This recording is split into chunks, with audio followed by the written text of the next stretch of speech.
ya contoh negara hari ini ya seperti yang dicontohkan oleh pemerintahan Pak Jokowi sekarang ini adalah bentuk negara yang sebenarnya sangat sangat jauh dari ideal kenegaraan dari Islam Nusantara atau para ulama kita.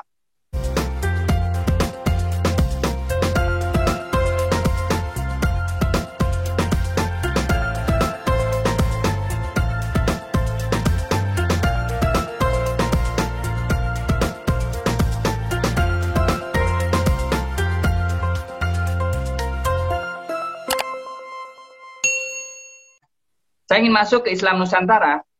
Bagaimana Islam Nusantara ini bisa, saya kira, mengambil alih ya menjadi juru bicara peradaban hari ini.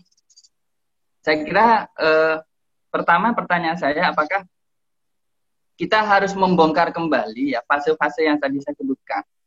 Kita harus mencoba menggali lagi kosmologi atau pandangan dunia yang otentik dan orisinal dari Islam Nusantara, atau kita langsung meloncat misalnya langsung ke teknologi, ke fase nomor 7 misalnya. Misalnya katakanlah begini gambarannya, kita bisa nggak menciptakan teknologi yang tidak merusak alam? Nah, ini kan ibarat memutar balik jarum peradaban juga. Jadi kalau kita coba masuk kembali ke kosmologi, artinya ke pandangan dunia, kita merekonstruksi pandangan dunia yang alternatif ya dari peradaban yang hegemonik hari ini. Kemudian kita masuk kembali ke fase-fase yang dulu pernah kita dilalui oleh para ulama kita, menciptakan kreatif, menciptakan simbol-simbol, menciptakan makol-makol, tulisan-tulisan, serta menciptakan kebiasaan-kebiasaan baru. Ini bisa saja kita melakukannya, tentu butuh waktu yang panjang. Atau kita langsung berkompetisi gitu kan dengan peradaban yang ada hari ini, dengan masuk misalnya langsung ke era citra misalnya, atau era teknologi ya, ke fase teknologi atau fase citra misalnya. Kita mencoba untuk mengintervensi publik hari ini yang saya kira kesadarannya sudah berbeda dari kesadaran generasi sepuh ya, atau generasi beberapa puluh tahun yang silam. Nah, ini pertama. Jadi kalau saya setuju sebenarnya kita bongkar-bongkar lagi episteme kita, artinya bongkar-bongkar lagi pandangan dunia kita. Misalnya ya, sebagai contoh, ini persoalan sederhana tapi kelihatannya tidak pernah tersusun secara sistematis, bahkan menjadi kesadaran umum di kalangan masyarakat Nahdliyin misalnya khususnya. Bagaimana kita membicarakan relasi antara Tuhan, manusia, dan alam. Ya. Sebagai contoh misalnya, banyak sekarang itu pendirian pesantren ya, khususnya kalau di daerah-daerah yang agak terpencil, itu terkadang sampai harus menebang hutan. Nah ini contoh sebenarnya terputusnya kosmologi Islam Nusantara itu ke dalam tatanan praktek. Artinya yang kita adopsi ini sebenarnya ya humanisme modernis atau modernisme humanis yang saya kira tadi itu terjebak di dalam antroposentris. Artinya yang penting saya bisa eksis gitu ya, yang penting saya bisa tampil, yang penting saya bisa mengakumulasi keuntungan ya. Nah ini saya kira yang membedakan dakwah kita dengan dakwah-dakwah pendahulu kita. Nah, kalau sekarang banyak ya, ini kritik kecil misalnya pesantren yang ya mungkin tidak memiliki kesadaran sama sekali tentang isu-isu ekologis, itu terkadang misalnya sangat ramah dengan pengusaha tambang misalnya, atau bahkan bahan-bahan yang dibangun itu juga ya menebang hutan dan seterusnya misalnya. Itu contoh misalnya. Saya kira ini menjadi pertanyaan besar ya, apakah cara berislam kita itu memang mengasumsikan kita harus menjadi penguasa di alam semesta ini. Ya ini sedikit ya sebelum saya akhiri. Di sini saya kira perlunya kita membongkar kembali pandangan dunia kita ini. Baru kemudian kita akan menciptakan gaya hidup pola hidup yang benar-benar alternatif dari tatanan yang ada sekarang ini. Kemudian yang kedua, kita ini masih dalam proses defensif sebenarnya. Kita masih defensif. Jadi defensifnya itu daripada mencipta. Jadi pertanyaannya, apakah kita defensif, kita bertahan, atau kita kreatif mencipta? Sebagai contoh misalnya, kreativitas kita menciptakan simbol-simbol baru dalam beragama, misalnya. Menghadirkan simbol-simbol yang hidup, yang bisa bisa menarik perhatian para pemuda generasi hari ini, misalnya publik hari ini. Ini masih, saya kira masih perlu kita pertanyakan kreativitas kita dalam menciptakan. Jadi kalau dulu Wali Songo, para wali itu menciptakan simbol-simbol, saya kira itu sangat maju sudah fasenya. Itu kan saya tadi bilang itu fase keempat ya kira-kira, atau fase kelima. Tapi itu mundur kembali hari ini, ya kita ke fase nas lagi, fase teks lagi, atau bahkan fase makol lagi. Jadi ini saya kira perlu satu sumbangsih lintas disipliner sebenarnya. Pertama, untuk merumuskan kosmologi atau pandangan dunia yang khas dari Islam Nusantara. Sekurangnya satu usulan saya mengenai hubungan antara Tuhan, manusia, dan alam, termasuk hubungan hablum minan nas misalnya. Karena itu sepertinya belum terlalu kentara. Misalnya, bagaimana sikap kita terhadap perbedaan. Ada dua versi setidaknya yang melegitimasi sikap kaum Nahdien misalnya hari ini ya, kaum santri. Ada yang sikap yang melegitimasi sikap yang keras, karena itu dianggap amar ma'ruf nahi mungkar misalnya, tapi di sisi lain ada yang melegitimasi sikap yang lunak. Ya. Nah, ini saya kira persoalan-persoalan yang sebenarnya furu saja, cabang saja, dari persoalan-persoalan yang lebih mendasar mengenai hubungan antara Tuhan, manusia, dan alam.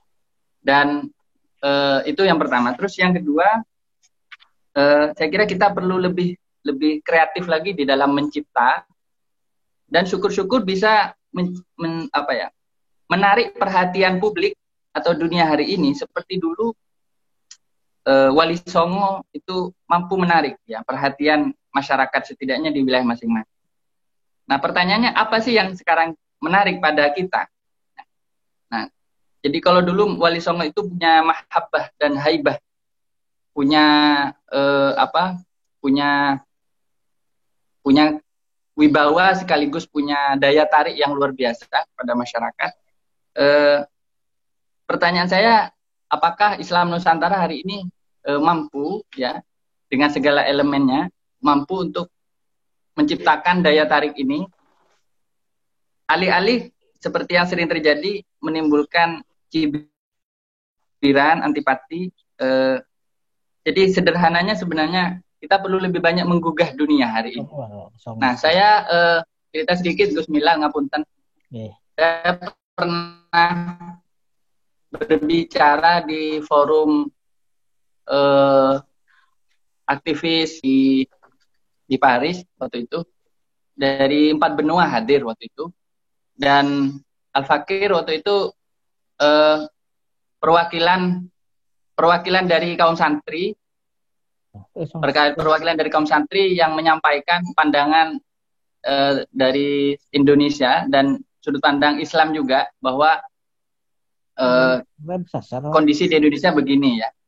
Yang kami waktu itu memaparkan tentang kondisi alam di Indonesia begini, dan itu rupanya cukup menarik perhatian. Jadi saya kok punya ide bahwa sebenarnya forum kita hari ini itu bukan sebatas lagi hanya berbicara pada tataran negara-negara bangsa saja. Artinya kita berdiplomasi secara kenegaraan ya. Tapi kalau kita bicara peradaban, kita harus mengintervensi ke ranah yang lebih luas.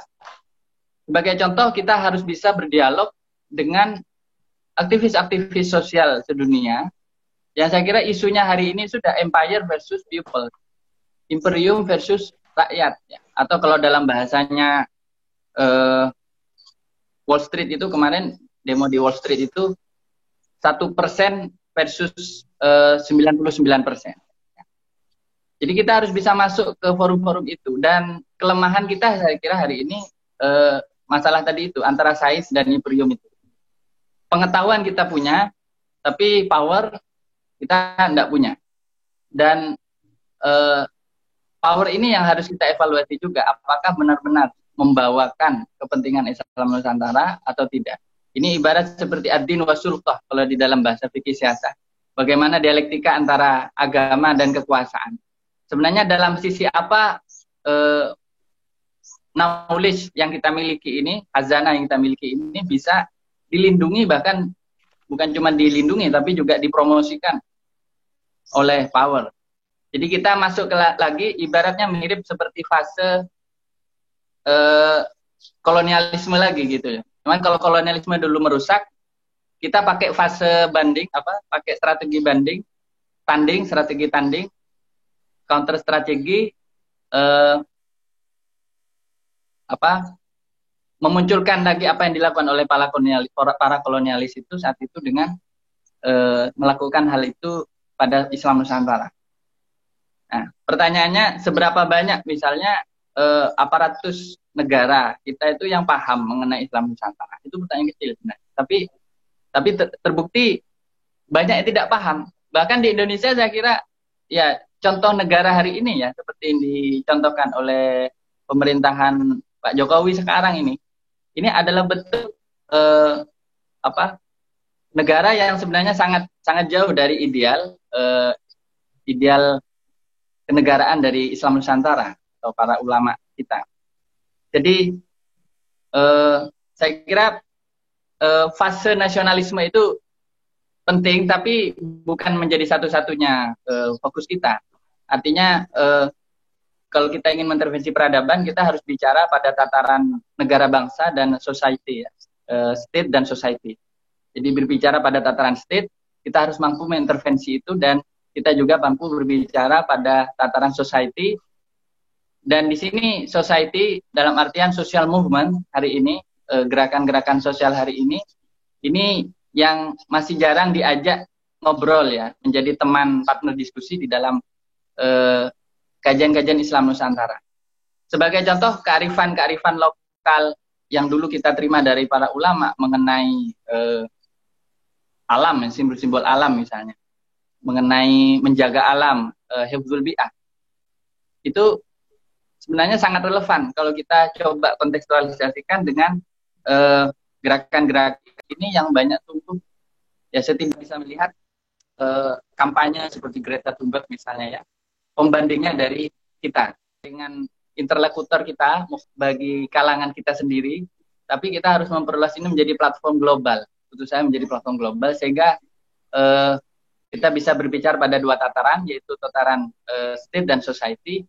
Dan di tataran society itulah knowledge bekerja, di tataran state itu power bekerja.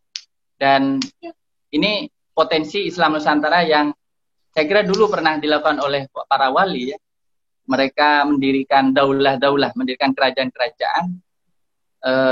Tapi di sisi lain juga mengayomi umat, menulis karya, memperkenalkan sunnah-sunnah hasanah, budaya-budaya baru dan seterusnya. Ini sekadar paparan awal saja, dan saya kira saya berharap bisa belajar banyak dari sahabat-sahabat sekalian, khususnya dari Gus Milal,